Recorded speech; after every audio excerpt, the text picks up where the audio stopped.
जी, अस्सलाम वालेकुम। बहुत सारे दोस्तों का मुतालबा था कि एचईसी की डॉक्यूमेंट अटेस्टेशन, डिग्री अटेस्टेशन के सिलसिले पे एक मालूमाती वीडियो तैयार की जाए जिससे दोस्त और पब्लिक एट लार्ज मुस्तफ़ीद हो सके। तो इस संबंध में ज़रूरी है कि मैं ये अर्ज़ कर दूं कि डिग्री अटेस्टेशन आम तौर पे इसकी ज़रूरत क्यों पेश आती है।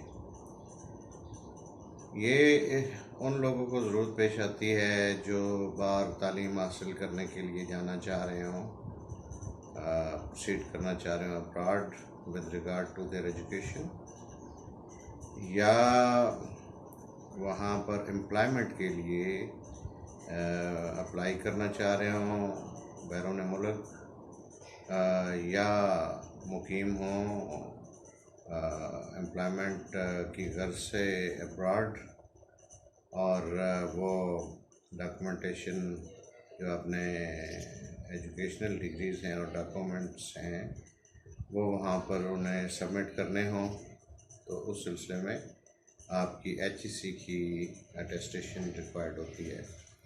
या फिर वो लोग जो इमिग्रेशन के लिए अप्लाई करना चाह रहे हों और उनके मकसद भी यही होता है कि वहाँ पे ज़ाहिर है या उन्होंने कोई एम्प्लॉयमेंट सीख करनी है या सबमिट करनी है डिग्रीज़, तो वो उस वक्त तक एक्सेप्टेबल नहीं होती जब तक एचईसी उनको वेरीफाई ना कर दे। अगरचे बाज़ सूरतों में एचईसी के बाद एक और अटेस्टेशन या वेरिफिकेशन का अमल भी होता है। वो इस वक्त हमारा सब्जेक्ट चूँकि नहीं है तो मैं उसको सरसरी टच करके तो फिर वापस एचईसी अटेस्टेशन पे ही आऊँगा। वो है कि अगर फ़र्ज़ किया आपने अमेरिका या कनाडा के लिए आप इमिग्रेशन आप सीख कर रहे हैं, तो पहले आपको एचईसी की अटेस्टेशन करवाना होगी, और ये अटेस्टेशन जो है ये आपको थ्रू एचईसी आपको फॉरवर्ड करनी होगी टू दी वेज। वो वर्ल्ड एजुकेशन सर्विसेज एक अदारा है जो एवेलुएट करता है आपकी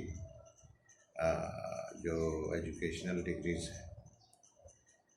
तो coming back to the HEC attestation, तो सबसे पहले जब आप इनिशिएट करते हैं process for your degree attestation, तो वहाँ पर एचईसी की जो वेबसाइट है वहाँ पर आपको एक अपनी प्रोफाइल और प्रोफाइल की बेस के ऊपर एक अकाउंट क्रिएट करना पड़ेगा।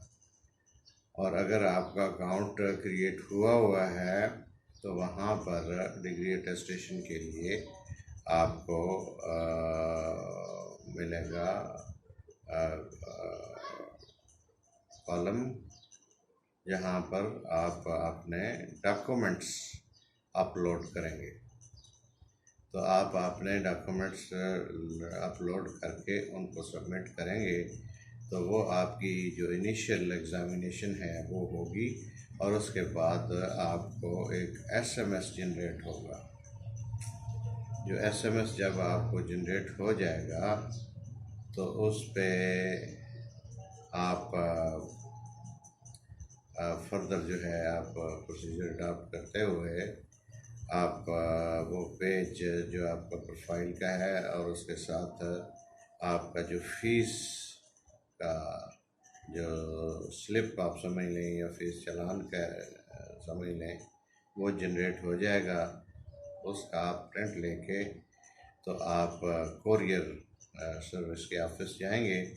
ये प्रोसीजर्स जो हैं वो चेंज होते रहते हैं एचईसी का, यानी कोरियर के सिलसिले में भी बाकी भी तब्दील होता रहता है, तो इसके लिए आपको अपडेट रहना होगा। इस वक्त जब हम ये बात कर रहे हैं आज 31 मार्च 2021 को, तो इस वक्त दो प्रोसीजर जो हैं वो चल रहे हैं। एक तो ये है कि आप थ्रू कोरियर अपनी अटेस्टेशन डॉक्यूमेंट्स की एजुकेशनल डिग्रीज़ की आप करवा सकते हैं, और दूसरा वॉक इन अटेस्टेशन भी शुरू किया गया है, जो फरवरी से पहले कोरोना की वजह से बंद किया गया था। इस वक्त वो बाद में फिर फरवरी में उन्होंने आफ्टर मिड फरवरी ये दोबारा से इनिशिएट कर दिया गया। तो कोरियर के लिए जब आप जाते हैं तो फिर आप वहाँ जाके अपनी फ़ीस जमा करवाते हैं काउंटर पे, और अगर लाहौर से आप अप्लाई कर रहे हैं तो आप उनके जो मेन ऑफिस है इन गुलबर्ग, वो हिजाज हॉस्पिटल रोड पर, वहाँ आप जमा करा लीजिए अपने डॉक्यूमेंट्स भी, फ़ीस भी जमा करवाइए, और अपना एड्रेस जो है, रिटर्न एड्रेस, वो अपना ज़रूर इनकॉर्पोरेट कीजिए। तो जब आपके डॉक्यूमेंट्स जमा हो जाएंगे तो it takes 8-10 days you will receive the SMS regarding to collect your attested documents। तो आप फिर उसी ऑफिस में जाएंगे। बाज़ का आपको SMS आता है डेविड्स रोड TCS का जो ऑफिस है वहाँ के लिए, और बाज़ का वहीं के लिए आता है जो गुलबर्ग का ऑफिस है। तो जहाँ भी आपको डायरेक्ट किया जाए तो उस ऑफिस में, TCS के ऑफिस में आप तशरीफ़ ले जाएं, और दो चीज़ें साथ ले जाना ना भूलिए, एक अपना ओरिजिनल CNIC और दूसरे अपनी वो रसीद TCS की जिसके ऊपर आपने अपने डॉक्यूमेंट्स जमा करवाए थे, वो साथ ले जाइए। तो आप वो शो करेंगे ये दोनों चीज़ें, तो you will be able to collect your attested copies जो आपने जमा करवाई थी, वो अटेस्ट होके आ चुकी होंगी और आपको मिल जाएंगी। अब अगर तो आपने वो वैज़ को भेजनी है तो फिर आप जो है वो कापीज़ जो टेस्ट आपने करवाई हैं, साथ आप पॉइंट आउट कीजिए कि मुझे सील्ड एनवलप में चाहिए। तो उसके ऊपर जो आप स्लिप लगाएंगे उसके ऊपर अपने डॉक्यूमेंट के साथ उसके ऊपर ये नोट लिखिए कि sealed documents are required in sealed envelope. तो वो आप उसमें आपको मिल जाएंगे, और वो आप दोबारा से DHL के थ्रू या TCS के ही थ्रू आप दोबारा उसको आप बैरून मुल्क रवाना कर सकेंगे। और अगर आपको बाई हैंड चाहिए तो अटेस्टेड कापीज़ आप वसूल करें और अकॉर्डिंगली आप अपने प्रोसीजर को अडॉप्ट करें जहाँ भी आपको चाहिए, मैनुअली या जिस तरह भी आपकी ज़रूरत है आप उसको इस्तेमाल कीजिए। और अगर आप खुद बैरून मुल्क मुकीम हैं और यहाँ से आपको HSC का वो करवाना है तो आप ऑथोराइज़ कीजिए, आपने किसी रिलेटिव को, मतलब अगर आप भाई है तो वो भाई को भेज दें, या किसी और को, अगर आप पेरेंट हैं तो आपने किसी बच्चे को ऑथोराइज़ कीजिए, उसको एक अथॉरिटी लेटर दीजिए, आपने ID कार्ड दीजिए, तो वो ले जाके आपके वहाँ पर जमा करवाएगा और रिसीव भी कर लेगा।